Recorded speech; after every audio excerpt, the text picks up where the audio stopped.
Om Swastiastu, warganet yang beriman dimanapun berada. Selamat datang kembali di channel Abinet.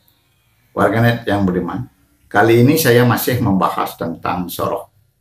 Seperti video saya yang telah lalu, saya sudah membahas tentang Preti Sentane atau keturunan dari Ki Pasak Doh Jiwe. Sekarang ini saya akan membahas tentang keturunan dari Ki Pasak Padang Subadri.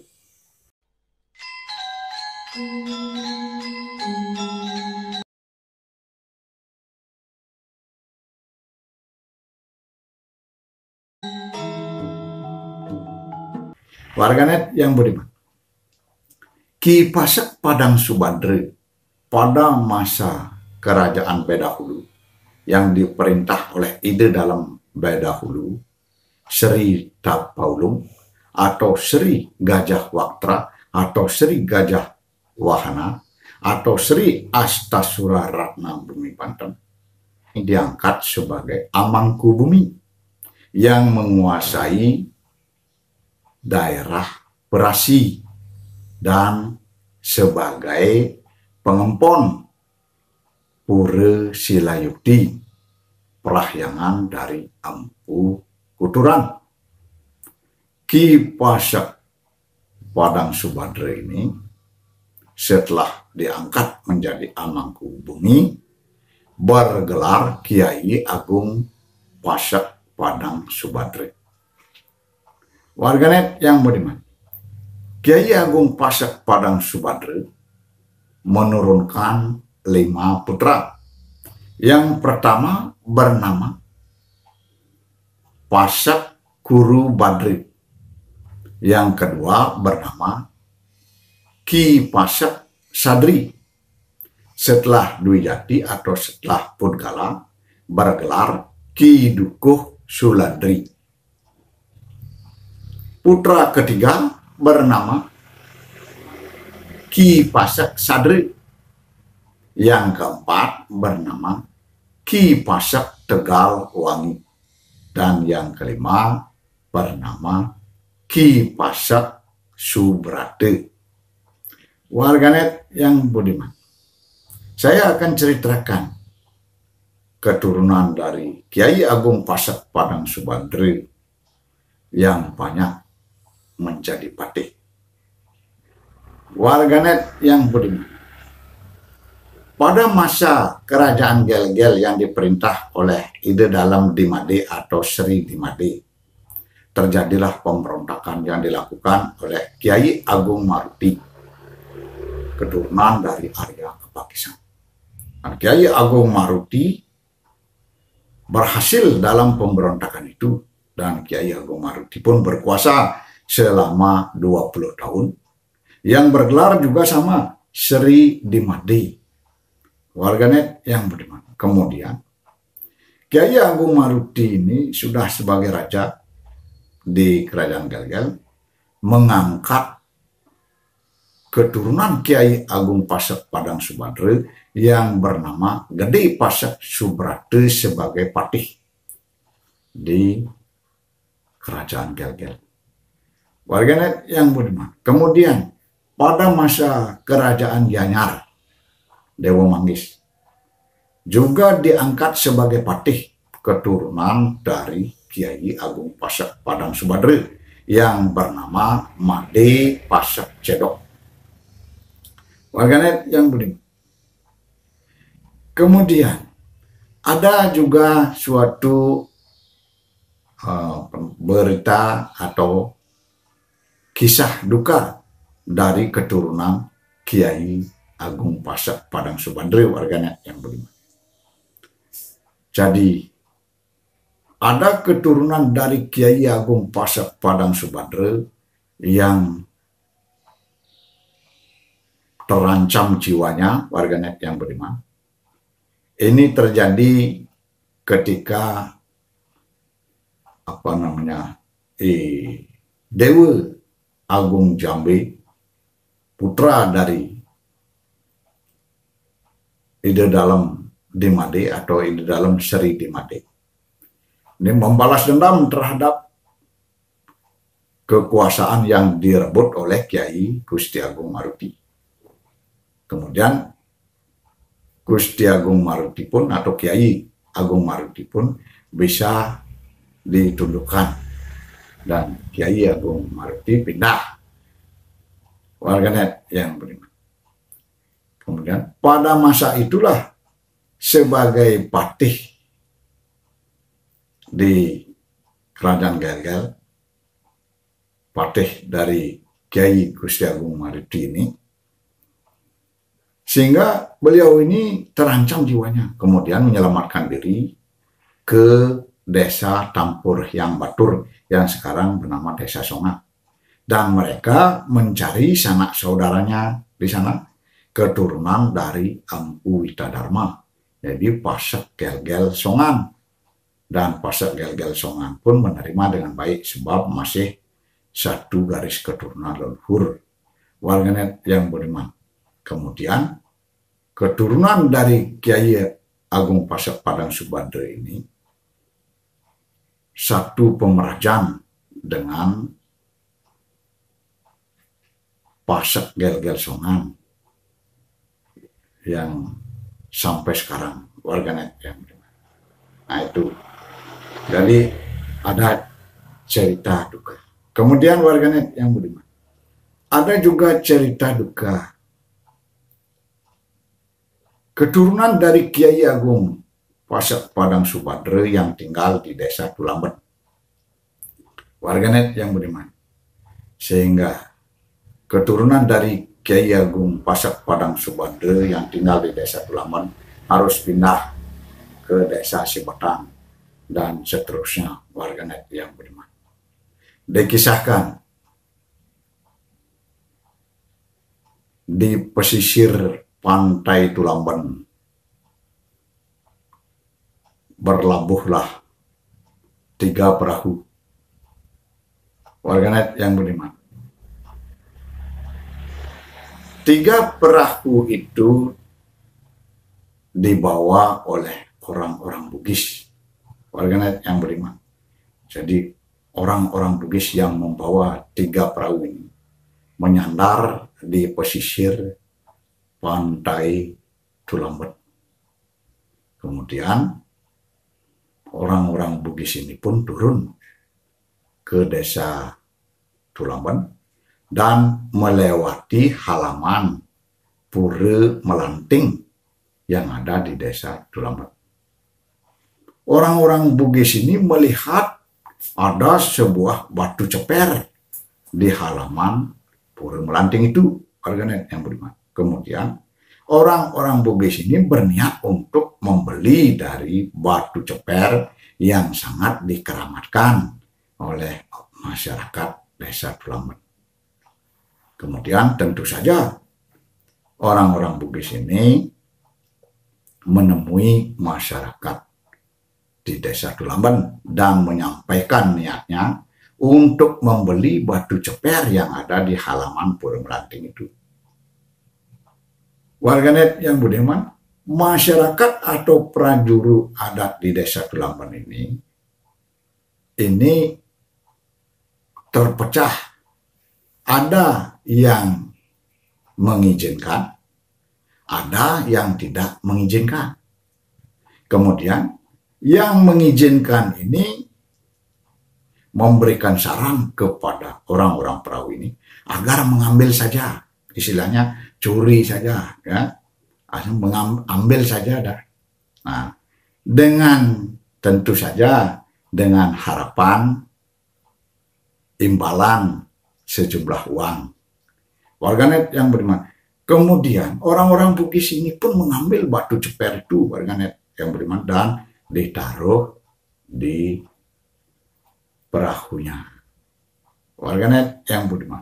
Kemudian dikisahkan di Desa Tulamben diadakan perjudian sabungan ayam atau diadakan tajen di sana. Kemudian orang-orang Bugis ini pun ikut dalam perjudian sabungan ayam itu. Jadi ikut dalam Tajen itu warganet yang beriman. Kemudian orang-orang Bugis ini melihat ada 2 ekor ayam yang akan berlaga, yaitu ayam buik dengan ayam Kelau Brahma. Kemudian orang-orang Bugis ini mau membeli ayam Kelau Brahma itu. Warganet yang beriman, nanti taruhannya adalah seluruh isi dari ketiga perahu itu. Sehingga masyarakat di sana, pekembar-pekembar itu sangat kaget warganya yang beriman. Orang perahu ini pasti sangat kaya. Nah, sehingga timbul niatan untuk berbuat curang. Warganet yang beriman. Kemudian, setelah masyarakat di sana punya niatan untuk berbuat curang, seketika itu ayam yang akan berlaga ini, atau kedua ayam yang akan berlaga ini, ayam buik dan ayam kelau ini, pada hari itu dibatalkan. Dan dijanjikan kepada orang-orang Bugis ini untuk membeli ayam Kelau Brahma keesokan harinya. Warganet yang beriman. Kemudian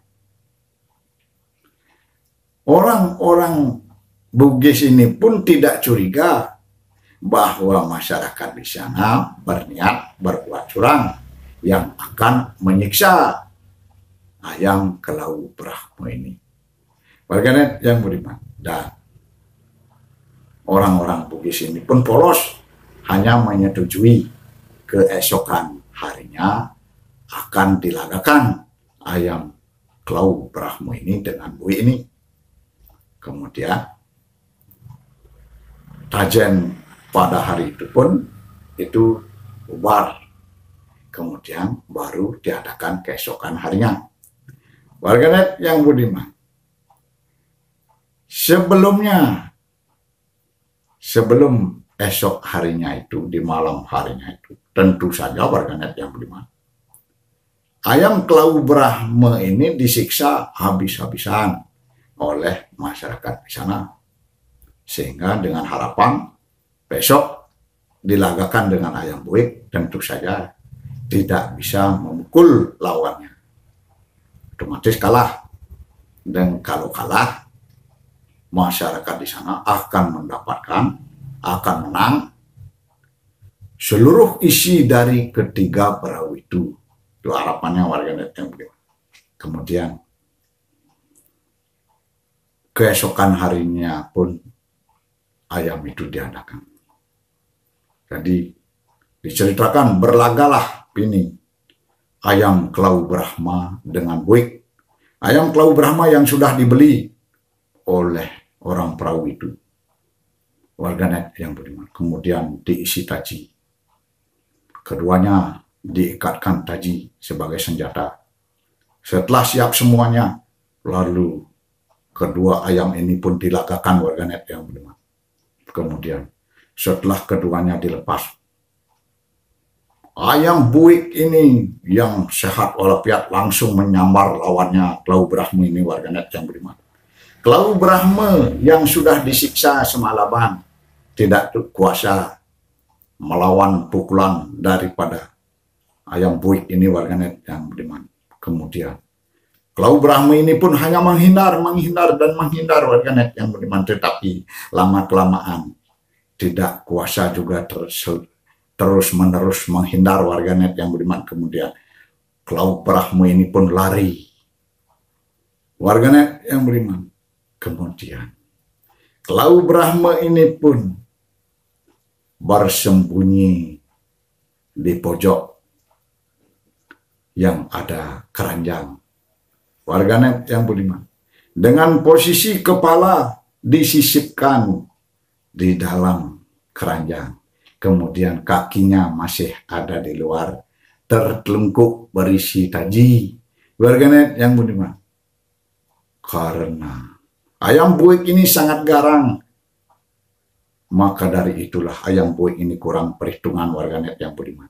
Sehingga ayam buik ini pun langsung menyamar dan memukul kaki ayam Klau Brahma yang ada tajinya, sehingga bunuh diri warganet yang budiman. Ayam buik ini pun terkapar karena terkena taji ayam Klau Brahma. Dan akhirnya Klau Brahma ini pun kalah. Klau Brahma ini pun menang warganet yang budiman. Dan akhirnya yang buik ini, yang garam, akhirnya kalah. Begitulah warganet yang budiman. Maka dari itu kita tidak boleh berbuat curang warganet yang budiman. Akhirnya apa yang terjadi warganet yang budiman? Masyarakat di sana setelah ayam buik kalah dan ayamnya orang-orang Bugis ini menang, yang Klau Brahma menang. Masyarakat di sana ingkar janji, tidak mau membayar dari isi ketiga perahu itu warganet yang dipertaruhkan. Karena mereka banyak, pasti orang Bugis ini takut warganet yang budiman. Sehingga orang-orang Bugis ini tanpa menerima taruhan tentu saja sangat kecewa dan meninggalkan tempat rajian itu warganet yang budiman. Kemudian dia ke perahunya, kemudian dia pulang warganet yang budiman. Tetapi pada suatu malam warganet yang budiman, orang-orang perahu ini membawa batu ceper di perahunya. Tiba-tiba di malam hari terdengar suara warganet yang budiman. Hai orang-orang perahu, kembalilah. Lawanlah semua orang yang ada di desa Tulamben.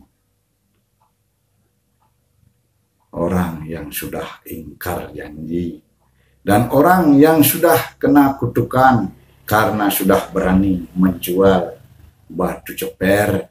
Begitulah warganet yang budiman. Sehingga orang Bugis ini dengan gagah berani keesokan harinya menantang semua masyarakat di sana warganet yang budiman secara fisik, dan mereka pun berperang habis-habisan warganet yang budiman. Ketika orang Bugis ini merasa terdesak, mereka meninggalkan desa Tulamben dan kembali ke perahunya. Begitu juga keesokan harinya lagi melanjutkan menyerang warganet yang budiman.